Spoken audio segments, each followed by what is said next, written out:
Hello friends, આજે હું પનીર લબાબદાર બનાવીશ, જે બનાવવું એકદમ સરળ છે અને હોટલ જેવું જ બને છે. તો તેના માટે સૌપ્રથમ એક પેનમાં 2 મોટા ચમચા જેટલું તેલ લઈશું. તેલ ગરમ થાય એટલે તેની અંદર અડધી ચમચી જીરું, 2 તમાલપત્ર અને 2 નાના ટુકડા તજના ઉમેરીશું. પછી તેની અંદર 2 કાળા મરી, 2 લવિંગ, 3 ઇલાયચી અને અડધું દગડફૂલ નાખી બધી જ વસ્તુને તેલની અંદર શેકાવા દઈશું. પછી તેની અંદર ડુંગળી એડ કરીશું. મેં અહીં 2 ડુંગળીને મોટી મોટી સમારીને લીધી છે. ડુંગળી ગુલાબી રંગની થાય ત્યાં સુધી તેને સાંતળીશું. પછી તેની અંદર 8-10 કળી લસણ, અડધો નાનો ટુકડો આદું અને 1 લીલું મરચું એડ કરીશું. પછી તેની અંદર 1 ચમચી કાશ્મીરી મરચું, અડધી ચમચી હળદર અને 1 ચમચી ધાણા જીરું ઉમેરી તેને પણ મિક્સ કરી લઈશું. હવે તેની અંદર 15-20 જેટલા કાજુ અને 3 ટામેટાના ટુકડા ઉમેરી તેને અંદર મિક્સ કરી લઈશું.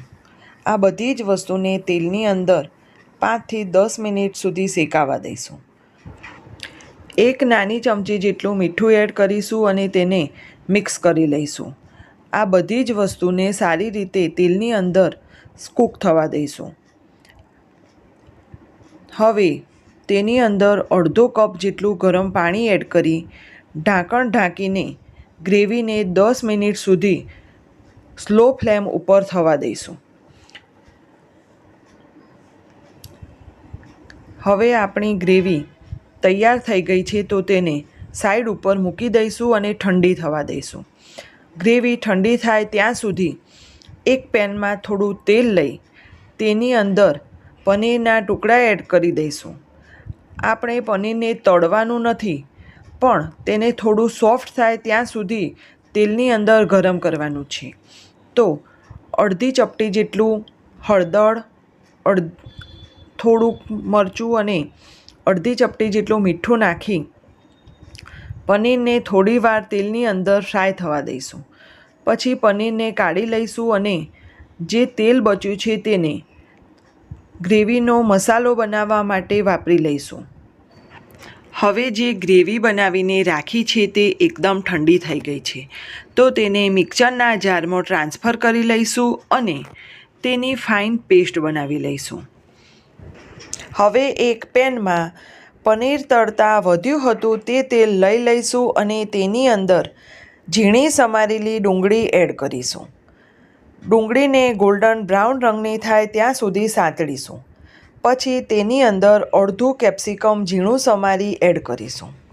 કેપ્સિકમ સોફ્ટ થાય ત્યાં સુધી તેને તેલની અંદર સાંતળીશું. પછી તેની અંદર અડધી ચમચી હળદર, 1 ચમચી લાલ કાશ્મીરી મરચું અને અડધી ચમચી મીઠું ઉમેરી મિક્સ કરી લઈશું. બધા જ મસાલાને તેલની અંદર સાંતળવા દઈશું. પછી તેની અંદર 2 ઝીણા સમારેલા ટામેટાં એડ કરીશું.